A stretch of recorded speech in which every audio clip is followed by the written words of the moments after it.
Good morning, welcome to Challenge Charlie. It is about 7 in the morning and it's my third day in the Whitsundays. I've been doing a sailing trip on freight train, which is a really quite an old racing boat. I think it raced in like the late 70s, early 80s. It holds 18 passengers and 3 members of crew. For like the last 3 days we've just been sailing around various Whitsunday Islands. Yesterday we went to Whitehaven Bay, which is on Whitsunday Island, and then we've just done a couple of dives in little random spots around the islands. We've actually been really lucky with the weather. This morning we've all been sleeping up on deck, which is really cool, and this morning though we were woken up by a spot of rain, which was a kind of an interesting alarm clock, I guess. But yeah, it's been really cool kind of being able to sleep up on board and stuff and sleep under the stars. There are just so many stars. It's so cool being able to see so many stars because obviously there's no lights around here. The Whitsunday Islands is a national park, so there's very little building on any of the islands. When we went over to see Whitehaven Bay, we did a little bit of a trek over that island, and it's kind of quite jungly. Obviously in the tropics, so it's still kind of rainforest vegetation, but yeah, it was really interesting. Basically I've paid I think about 180 quid for 3 days, so £60 a day. The first day didn't start till 1 and today ends at 11, so almost like £90 a day because it's really 2 days I think. Not sure, to be honest, if it's completely worth it. It's one of those things that everyone seems to do coming down the east coast. I specifically asked for quite a backpackery boat, and this is it's quite a cheap boat as far as they go, but still, I mean, £180 is quite a lot of money for effectively 2 days sailing.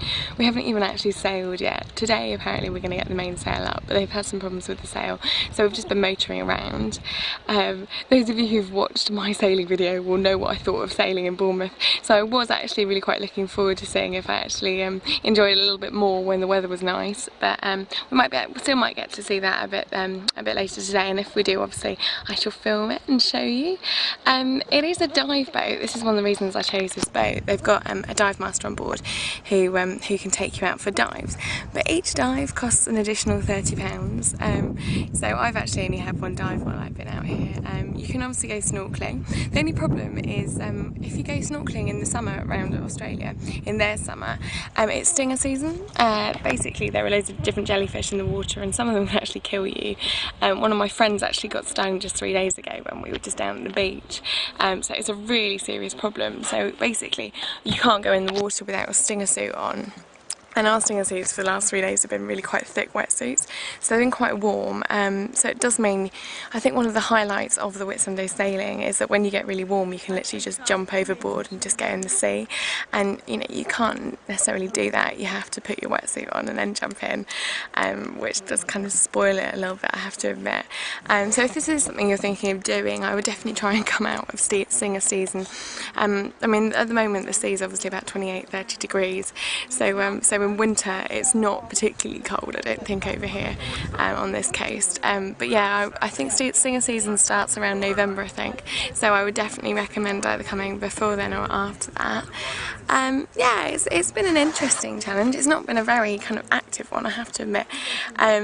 It's quite, I mean, there's quite a lot of variety of the boats that do this, so you can get like a really boozy boat.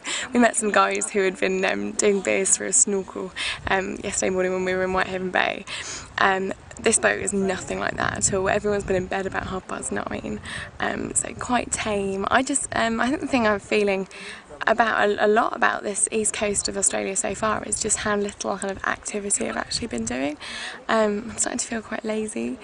It was quite funny because when everyone went to bed quite early last night, the captain said, "Oh yeah, no, it has been a very active day, you know, and we've done a lot of trekking." A lot of trekking was about 600 metres across the island to the bay and then back, which is not really a lot of trekking by my standards, I have to admit.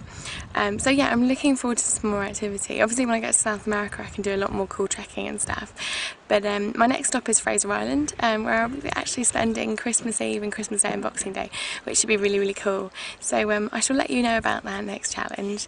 But yeah, I'll see if I can get some sailing in, and see if I can show you some of the diving. If you are going to dive around the Whitsundays, again, this probably isn't the time of year to do it. The visibility isn't great. There's quite a lot of like kind of small organisms in the water, so you can't really see much. And I did think it was a lot clearer and up in Cairns when I did that dive. This still counts as the barrier reef where we're diving here, but there's some really cool corals, some really cool different types of coral, and we did see a couple of turtles yesterday, just literally off the top of the boat. We didn't even need to get into the water to see them, which was quite cool. I think the highlight of the trip was on Monday night. When we were sitting having our dinner, there was actually a dolphin swimming around the boat, which was really lovely. We were sort of on our own in quite a little secluded cove. So I mean, it is something that I would recommend doing. I just think it is something that's actually really quite expensive, and I think this is probably one of the cheaper boats. So yeah, a very expensive challenge.